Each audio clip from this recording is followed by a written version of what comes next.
नमस्कार मित्रांनो, मी सौरभ. आपण म्युच्युअल फंड कोणकोणत्या ॲसेट क्लासेसमध्ये इन्व्हेस्टमेंट करू शकतो हे काल बघितलं. आज आपण बघणार आहोत की म्युच्युअल फंडचं बेसिस काय आहे, म्हणजे ते कुठून त्याचं स्टार्ट होतं. जर का आपण बघितलं की ह्या टॉप 10 इंडियाच्या AMCs आहेत. AMC म्हणजे ॲसेट मॅनेजमेंट कंपनी. त्यामध्ये सर्वात पहिली आहे SBI म्युच्युअल फंड. म्हणजे SBI म्युच्युअल फंडद्वारे सर्वात जास्त इन्व्हेस्टमेंट गेलेली आहे म्युच्युअल फंडमध्ये. ओके, त्यानंतर ICICI असेल, HDFC असेल, निपॉनलाच पहिले रिलायन्स हे नाव होतं, निपॉन इंडिया म्युच्युअल फंड.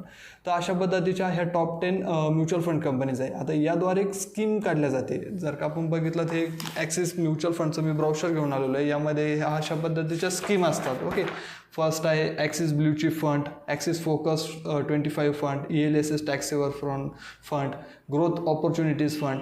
तर अशा पद्धतीच्या ह्या स्कीम असतात. आता ह्या स्कीमचं जर का आपण इन डिटेल बघितलं समोर की याचे वेगवेगळे फंड मॅनेजर असतात. ॲक्सिस मल्टीकॅप फंड, त्यामध्ये हे फंड मॅनेजर आहेत नितीन अरोरा, श्रेयस देवलकर, आणि हे ठरवतात की कोणकोणत्या कंपनीमध्ये आपल्याला इन्व्हेस्टमेंट करायची. आता हा जो पोर्टफोलिओ बघतायत यामध्ये ICICI बँक आहे, ज्यामध्ये 5.98% होल्डिंग ते घेणार आहेत. म्हणजे काय की जर का आपण एक 100 रुपये इन्व्हेस्टमेंट केले तर त्यातील ₹5.98 हे ICICI बँकमध्ये टाकणार.